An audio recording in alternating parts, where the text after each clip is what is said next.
বন্ধুরা, আজ আমরা এক অতি গভীর এবং রোমাঞ্চকর ইতিহাসের পাতায় ডুব দেব, যেখানে লুকিয়ে আছে আধুনিক বিশ্বের সবচেয়ে বড় অর্থনৈতিক রহস্যের উত্তর।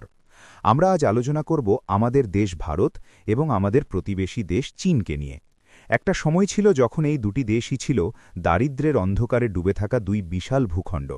কিন্তু আজ কয়েক দশক পরে যখন আমরা ঘড়ির কাঁটার দিকে তাকাই, দেখি চীন দাঁড়িয়ে আছে $18 ট্রিলিয়ন এক অতিকায় অর্থনীতি হিসেবে, আর ভারত আজও লড়াই করছে $5 ট্রিলিয়ন মাইলফলক ছোঁয়ার জন্য। আপনাদের মনে নিশ্চয়ই প্রশ্ন জাগে যে একই সময়ে যাত্রা শুরু করে প্রায় একই রকম জনসংখ্যা নিয়ে এবং একই রকম ঔপনিবেশিক শোষণ সহ্য করে এই দুই দেশের ভাগ্যে এত বড় পার্থক্য কিভাবে তৈরি হলো? কেন চীন আজ বিশ্বের ম্যানুফ্যাকচারিং হাব বা পৃথিবীর কারখানা হয়ে উঠল, আর ভারত কেন আজও আমদানির ওপর নির্ভর করে নিজের অর্থনীতিকে টেনে নিয়ে যাচ্ছে? এই সব প্রশ্নের উত্তর খুঁজতে গেলে আমাদের পিছিয়ে যেতে হবে কয়েক দশক আগে, এবং চিনে নিতে হবে সেই মানুষটিকে যার দূরদর্শিতা আর একরক্ষা জেদ এক তুড়িতে বদলে দিয়েছিল চীনের ভাগ্য। গল্পটা শুরু করা যাক ১৯৫০-এর দশকের প্রেক্ষাপট থেকে। ভারত স্বাধীন হল ১৯৪৭ সালে, আর চীনে বিপ্লবের মাধ্যমে কমিউনিস্ট শাসন কায়েম হল ১৯৪৯ সালে। সেই সময় যদি কেউ দুই দেশের তুলনা করত, তবে ভারতকেই অনেক বেশি শক্তিশালী এবং সম্ভাবনাময় দেশ হিসেবে দেখত, কারণ ব্রিটিশরা ভারতে একটা মজবুত রেল যোগাযোগ ব্যবস্থা তৈরি করে দিয়েছিল, আমাদের দেশে আইনি কাঠামো ছিল সুসংগঠিত, এবং ইংরেজি শিক্ষার প্রসারের কারণে ভারতের একটা শিক্ষিত মধ্যবিত্ত শ্রেণী ছিল, যা চীনের ছিল না। অন্যদিকে চীন ছিল পুরোপুরি কৃষিপ্রধান এক বিধ্বস্ত দেশ। এমনকি ১৯৫০-এর দশকে ভারতের মাথাপিছু আয় চীনের চেয়ে বেশি ছিল। কিন্তু এরপর শুরু হল দুই দেশের দুই ভিন্ন পথ চলা। ভারতে জওহরলাল নেহরু সমাজতান্ত্রিক ধাঁচের এক মিশ্র অর্থনীতি বেছে নিলেন, যেখানে সরকারের নিয়ন্ত্রণ থাকবে সবচেয়ে বেশি। অন্যদিকে চীনে মাও জেদংয়ের নেতৃত্বে শুরু হল চরমপন্থী সাম্যবাদ। মাওয়ের সময়ে চীন অনেক বড় বড় ভুল করেছিল, যার ফলে কয়েক কোটি মানুষ দুর্ভিক্ষে মারা গিয়েছিল। কিন্তু আসল মোড়টা এল ১৯৭৬ সালে মাও জেদংয়ের মৃত্যুর পর। ১৯৭৮ সালে চীনের ক্ষমতায় এলেন এক দীর্ঘকায় মানুষ, যার নাম দং শিয়াওপিং। এই একটি নামই হল চীনকে সুপার পাওয়ার বানানোর আসল জাদুকর। দং শিয়াওপিং যখন ক্ষমতায় এলেন, তিনি দেখলেন চীন একদম দেউলিয়া হওয়ার পথে। তিনি বুঝলেন যে শুধু পুঁথিগত সাম্যবাদ দিয়ে মানুষের পেট ভরবে না। তিনি এক কালজয়ী উক্তি করলেন, যা আজও বিশ্ব অর্থনীতির ইতিহাসে অমর হয়ে আছে। তিনি বললেন যে বিড়াল কালো না সাদা তাতে আমার কিছু যায় আসে না, যদি সে ইঁদুর ধরতে পারে তবেই সে ভালো বিড়াল। এর সোজা মানে ছিল, দেশের আদর্শ যাই হোক না কেন, যদি পুঁজিবাদ বা মুক্তবাজার নিয়ে দেশের উন্নয়ন হয়, তবে চীন সেটাই গ্রহণ করবে। এই যে মানসিকতার আমূল পরিবর্তন, এটাই ছিল চীনের এগিয়ে যাওয়ার প্রথম ধাপ। দং শিয়াওপিং ১৯৭৮ সালেই চীনের দরজা সারা বিশ্বের জন্য খুলে দিলেন, যা ইতিহাসে ওপেন ডোর পলিসি নামে পরিচিত। তিনি জানতেন যে চীনের সবচেয়ে বড় সম্পদ হল তার বিপুল জনসংখ্যা, কিন্তু এই জনসংখ্যাকে যদি শুধু চাষবাসে আটকে রাখা হয়, তবে দেশের উন্নতি হবে না। তিনি এই সাধারণ মানুষদের কারখানায় ঢোকানোর পরিকল্পনা করলেন। তিনি চীনের দক্ষিণ উপকূলে শেনজেন নামে একটি ছোট মাছ ধরার গ্রামকে স্পেশাল ইকোনমিক জোন বা এসইজেড হিসেবে ঘোষণা করলেন।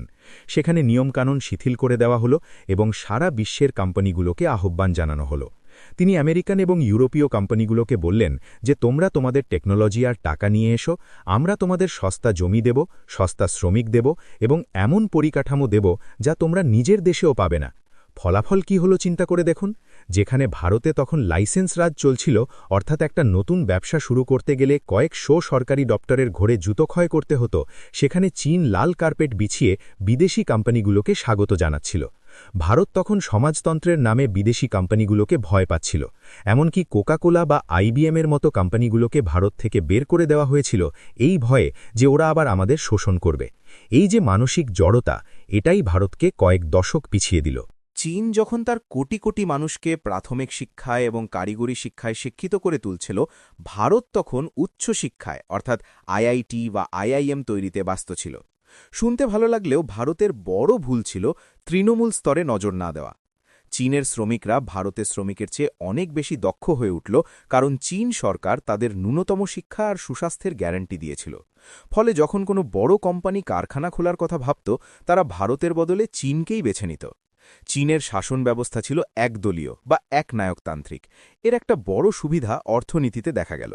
চীনে যখন সরকার কোনো রাস্তা বা বন্দর বানানোর সিদ্ধান্ত নেয়, তখন সেখানে কোনো বাধা থাকে না। জমি অধিগ্রহণে কোনো সমস্যা হয় না, কোনো বিরোধী দল আন্দোলন করে কাজ থামিয়ে দেয় না। কিন্তু ভারতে প্রতিটি পদক্ষেপে গণতন্ত্রের পরীক্ষা দিতে হয়। একটি ফ্লাইওভার তৈরি করতে চীনে যদি 6 মাস লাগে, ভারতে লাগে 6 বছর। ভারতে জমি অধিগ্রহণ করা এক দুঃস্বপ্ন, কারণ এখানে কৃষকদের স্বার্থ, রাজনৈতিক ফায়দা এবং আইনি জটিলতা সবকিছু মিলেমিশে একাকার হয়ে যায়। গণতন্ত্র আমাদের গর্ব ঠিকই, কিন্তু দ্রুত অর্থনৈতিক উন্নয়নের ক্ষেত্রে ভারতের এই মন্থর গতি চীনকে অনেকটা এগিয়ে যাওয়ার সুযোগ করে দিয়েছে। আরেকটি অতি গুরুত্বপূর্ণ কারণ হল পরিকাঠামো। চীন শুরু থেকেই জানত যে পণ্য উৎপাদনের পর তা দ্রুত বন্দরে পৌঁছাতে না পারলে বিশ্ববাজারে টিকে থাকা যাবে না। তারা হাজার হাজার kilometre high speed railway network তৈরি করল, যা বিশ্বের সেরা। তারা একের পর এক বিশাল বিশাল এক্সপ্রেসওয়ে আর আধুনিক বন্দর তৈরি করল। অন্যদিকে ভারত দশকের পর দশক ধরে কেবল পরিকল্পনাতেই আটকে ছিল। ভারতের পণ্য পরিবহনের খরচ চীনের চেয়ে অনেক বেশি, কারণ আমাদের রেলের গতি কম এবং রাস্তার অবস্থা শোচনীয় ছিল অনেক বছর পর্যন্ত। চীন যখন ম্যানুফ্যাকচারিং বা পণ্য উৎপাদনের উপর জোর দিল, তখন তারা একটা চেইন তৈরি করল। আপনি যদি একটা আইফোন চীনে বানান, তবে তার স্ক্রিন থেকে শুরু করে ব্যাটারি পর্যন্ত সব কিছুই এই দেশের কয়েক মাইলের মধ্যে পাওয়া যাবে। এই যে ইকোসিস্টেম বা পরিবেশ, এটা ভারত তৈরি করতে পারেনি। ভারত সরাসরি কৃষি থেকে লাফ দিয়ে সার্ভিস সেক্টর বা পরিষেবা খাতে চলে গেল। আমাদের আইটি কোম্পানিগুলো সারা বিশ্বে নাম করল ঠিকই, কিন্তু টাটা কনসালটেন্সি সার্ভিস বা ইনফোসিসে কাজ পায় মাত্র কয়েক লাখ শিক্ষিত যুবক। কিন্তু ভারতের কোটি কোটি সাধারণ মানুষ, যারা খুব বেশি শিক্ষিত নয়, তাদের জন্য দরকার ছিল কলকারখানা। সেই কারখানার জায়গাটা ভারত তৈরি করতে না পারায় বেকারত্ব ভারতের নিত্যসঙ্গী হয়ে রইল। আপনারা অনেকেই হয়তো জানেন যে ১৯৯১ সালে ভারত চরম অর্থনৈতিক সংকটে পড়েছিল। ভারতের কাছে বিদেশি মুদ্রার ভাণ্ডার এতই কমে গিয়েছিল যে মাত্র ২ সপ্তাহের আমদানির টাকা ছিল। তখন বাধ্য হয়ে ড মনমোহন সিং এবং পিভি নরসিংহ রাও ভারতের অর্থনীতিকে বিশ্বের জন্য খুলে দিলেন। কিন্তু খেয়াল করে দেখুন, চীন এই কাজটা করেছিল ১৯৭৮ সালে, আর ভারত করল ১৯৯১ সালে। এই যে ১৩ বছরের ব্যবধান, এটাই চীনকে ড্রাগনের মতো শক্তিশালী করে তুলেছে। ভারত যখন হাঁটতে শিখছে, চীন তখন দৌড়াতে শুরু করেছে। ভারত ১৯৯১ সালের পর দ্রুত উন্নতি করলেও চীনের সেই গতিকে আর ধরতে পারেনি। চীনের প্রতিটি সরকার একটাই লক্ষ্য নিয়ে কাজ করেছে, অর্থনৈতিক সমৃদ্ধি। সেখানে রাজনৈতিক স্থিতিশীলতা ছিল, কিন্তু ভারতে ঘন ঘন সরকার পরিবর্তন এবং জোট রাজনীতির চাপে অনেক বড় বড় সংস্কার আটকে গিয়েছিল। ভারতের আমলাতান্ত্রিক জটিলতা, বা যেটাকে আমরা লাল ফিতার দৌরাত্ম্য বলি, তা বিদেশি বিনিয়োগকারীদের সব সময় নিরুৎসাহিত করেছে। চীনে একজন ইনভেস্টর গেলে তাকে যেভাবে খাতির করা হয়, ভারতে তাকে উল্টো ১০টা দপ্তরে ঘোরানো হয়। এই যে সরকারি মানসিকতা বা বিউরোক্র্যাটিক মাইন্ডসেট, এটাই ভারতের বড় শত্রু হয়ে দাঁড়িয়েছিল। চীনকে উন্নত বানানোর পেছনে দং শিয়াওপিংয়ের পর আরেকজন মানুষের নাম না নিলে এই আলোচনা অসম্পূর্ণ থেকে যাবে। তিনি হলেন বর্তমান প্রেসিডেন্ট শি জিনপিং। যদিও তার শাসন নিয়ে অনেক বিতর্ক আছে, কিন্তু তিনি চীনের টেকনোলজি সেক্টরকে এক অনন্য উচ্চতায় নিয়ে গেছেন। আজ চীন শুধু খেলনা বা কাপড় বানায় না, আজ তারা 5G টেকনোলজি, ইলেকট্রিক গাড়ি এবং কৃত্রিম বুদ্ধিমত্তায় আমেরিকাকে চোখে চোখ রেখে কথা বলছে। চীনের হুয়াওয়ে বা শাওমির মতো কোম্পানিগুলো আজ বিশ্ব শাসন করছে। ভারত কেন এটা পারল না? কারণ ভারতের রিসার্চ এবং ডেভেলপমেন্ট বা গবেষণায় সরকারি খরচ অত্যন্ত নগণ্য। আমাদের দেশের মেধাবীরা সুযোগের অভাবে বিদেশে চলে যায়, যেটাকে আমরা ব্রেইন ড্রেন বলি। কিন্তু চীন তার মেধাবীদের দেশে ফিরিয়ে আনার জন্য বিশেষ প্রকল্প নিয়েছে এবং তাদের সব রকম সুযোগ সুবিধা দিয়েছে। চীনের শিক্ষা ব্যবস্থা সম্পূর্ণভাবে ইন্ডাস্ট্রি ফোকাসড, অর্থাৎ কারখানায় যা দরকার স্কুলে সেটাই শেখানো হয়। আমাদের ভারতের শিক্ষা ব্যবস্থা আজও ব্রিটিশ আমলের কেরানি বানানোর পদ্ধতির ওপর দাঁড়িয়ে আছে। ফলে লক্ষ লক্ষ ডিগ্রিধারী যুবক যখন চাকরির বাজারে ঢোকে, তারা দেখে যে তাদের শিক্ষার সাথে কাজের কোনো মিল নেই। তবে বন্ধুরা, মুদ্রার উল্টোপিঠও আছে। চীনের এই আথাস ছোঁয়া উন্নতির পেছনে আছে সাধারণ মানুষের রক্ত আর ঘাম। সেখানে শ্রমিকদের কোনো ইউনিয়ন নেই, তাদের কোনো প্রতিবাদের অধিকার নেই। দিনের পর দিন তারা অমানবিক পরিবেশে কাজ করেছে, যা ভারতে সম্ভব নয়। ভারত তার গণতান্ত্রিক মূল্যবোধকে বিসর্জন দিয়ে চীন হতে চায়নি। ভারতের উন্নতি ধীর, কিন্তু তা অনেক বেশি টেকসই, কারণ এখানে মানুষের মত প্রকাশের স্বাধীনতা আছে। তবে সমস্যা হল, চীন যখন নিজের বাজারকে বিশ্বের জন্য খুলে দিচ্ছিল, তারা কিন্তু নিজের দেশের কোম্পানিগুলোকে আগে রক্ষা করেছে। তারা গুগল, ফেসবুক বা অ্যামাজনকে ঢুকতে দেয়নি। বদলে তারা তৈরি করেছে বাইডু, উইচ্যাট আর আলিবাবা। আর আমরা ভারতে বিদেশি কোম্পানিগুলোকে সব সুযোগ দিয়ে দিলাম, কিন্তু নিজের দেশের দেশি কোম্পানিগুলোকে সেইভাবে বড় হবার সুযোগ করে দিতে পারিনি। চীনের ব্যাংকিং সেক্টর সম্পূর্ণভাবে সরকারের নিয়ন্ত্রণে, এবং তারা তাদের কোম্পানিগুলোকে অত্যন্ত সস্তায় ঋণ দেয়। ভারতের ব্যাংকিং সেক্টর আবার এনপিএ বা অনাদায়ী ঋণের বোঝায় জর্জরিত ছিল অনেক বছর ধরে। চীনকে উন্নত করার পেছনে আরও একটি বড় অস্ত্র ছিল তাদের কারেন্সি বা মুদ্রার মান ইচ্ছাকৃতভাবে কমিয়ে রাখা। চীন জানত যে তাদের টাকা যদি ডলারের তুলনায় দুর্বল থাকে, তবে তাদের পণ্য সস্তা হবে এবং বিদেশের মানুষ বেশি করে চীনা মাল কিনবে। এই চাতুরি দিয়ে তারা দশকের পর দশক ধরে আমেরিকাকে টেক্কা দিয়ে এসছে। ভারত এই ধরনের কারেন্সি ম্যানিপুলেশন করতে পারে না, কারণ ভারত একটি ওপেন ডেমোক্রেসি এবং বিশ্ববাজারের চাপে আমাদের টাকার মান নির্ধারিত হয়। এছাড়া চীনের জনসংখ্যা নিয়ন্ত্রণের নীতিও তাদের মাথাপিছু আয় বাড়াতে সাহায্য করেছে। যদিও তাদের ওয়ান চাইল্ড পলিসি নিয়ে আজ অনেক বিতর্ক আছে এবং এর ফলে চীনের জনসংখ্যা এখন বুড়িয়ে যাচ্ছে, কিন্তু গত 40 বছরে এই নীতি তাদের অর্থনৈতিক প্রবৃদ্ধিতে গতি এনেছিল। অন্যদিকে ভারতে জনসংখ্যা বিস্ফোরণ আমাদের উন্নতির সুফলকে সবার কাছে পৌঁছতে বাধা দিয়েছে। আমরা প্রতি বছর যা আয় করছি তা আমাদের বিপুল জনগণের চাহিদা মেটাতেই খরচ হয়ে যাচ্ছে। সঞ্চয় বা নতুন বিনিয়োগের জন্য আমাদের হাতে টাকা থাকছে কম।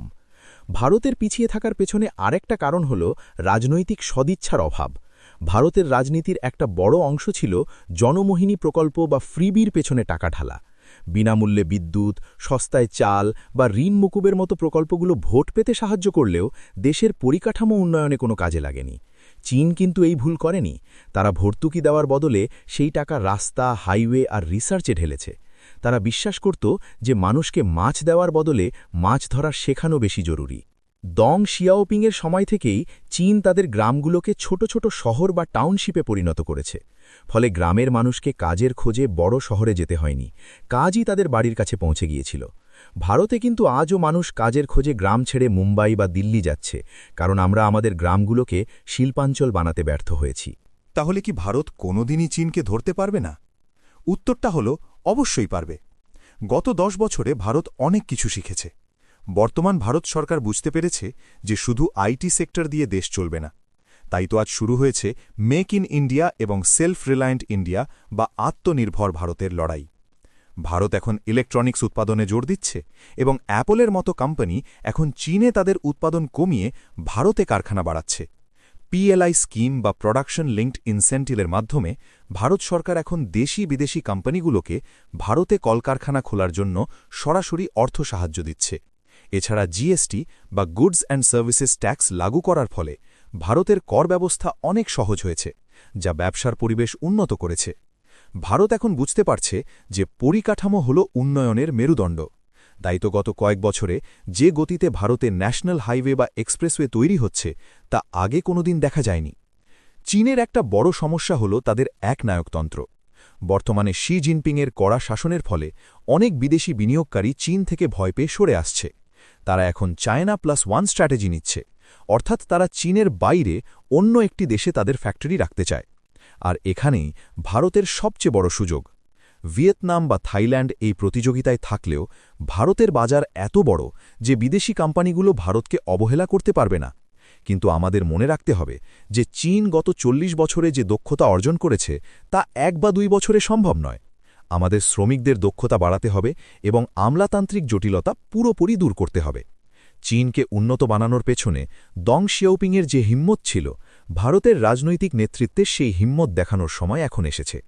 আমাদের বুঝতে হবে যে পপুলিস্ট রাজনীতি বা মানুষকে বিনামূল্যে সব দেওয়ার রাজনীতি দিয়ে হয়তো ভোট জেতা যায়, কিন্তু একটা দেশ কোনোদিন সুপার পাওয়ার হতে পারে না। সবশেষে বলা যায়, চীন এবং ভারত একই বিন্দু থেকে শুরু করেও আজ ভিন্ন গন্তব্যে দাঁড়িয়ে আছে, কারণ চীন বাস্তবতা চিনেছিল অনেক আগে। তারা তাদের দুর্বলতাকে শক্তিতে পরিণত করেছিল। দং শিয়াওপিং চীনকে যে অর্থনৈতিক ভিতের উপর দাঁড় করিয়ে দিয়েছিলেন, তার সুফল তারা আজ পাচ্ছে। ভারত অনেক সময় নষ্ট করেছে লাইসেন্স রাজ আর অপ্রয়োজনীয় সমাজতান্ত্রিক তত্ত্বে। তবে আশার কথা হল, ভারতের জনসংখ্যা এখন তরুণ, অর্থাৎ আমাদের কর্মক্ষম মানুষের সংখ্যা বেশি, আর চীনের জনসংখ্যা এখন বৃদ্ধ হয়ে যাচ্ছে। এই ডেমোগ্রাফিক ডিভিডেন্ড যদি ভারত আগামী 20 বছরে কাজে লাগাতে পারে, তবে হয়তো 2047 সালের মধ্যে ভারতও একটি উন্নত দেশ হিসেবে বিশ্বের দরবারে মাথা উঁচু করে দাঁড়াবে। বন্ধুরা, এই ছিল ভারত আর চীনের অর্থনীতির এক বিশাল বিবরণ। আশা করি আপনারা বুঝতে পেরেছেন কেন চীন আজ ড্র্যাগনের মতো গর্জন করছে আর ভারত কেন আজও দৌড়ে জেতার জন্য প্রস্তুতি নিচ্ছে। চীনকে উন্নত করার পেছনে যেমন দং শিয়াওপিংয়ের মস্ত বড় হাত ছিল, ঠিক তেমনি ভারতকে উন্নত করার দায়িত্ব এখন আমাদের সবার। সঠিক শিক্ষা, সঠিক পরিকাঠামো আর সাহসী নেতৃত্বই পারে ভারতকে চীনের উচ্চতায় নিয়ে যেতে। আজকের এই বিশ্লেষণ আপনাদের কেমন লাগলো এবং আপনি কি মনে করেন, ভারত কি 2050 সালের মধ্যে চীনকে টপকাতে পারবে? আপনাদের মতামত কমেন্টে অবশ্যই জানান। দেখা হবে পরের ভিডিওতে বা অডিওতে। ধন্যবাদ। জয় হিন্দ।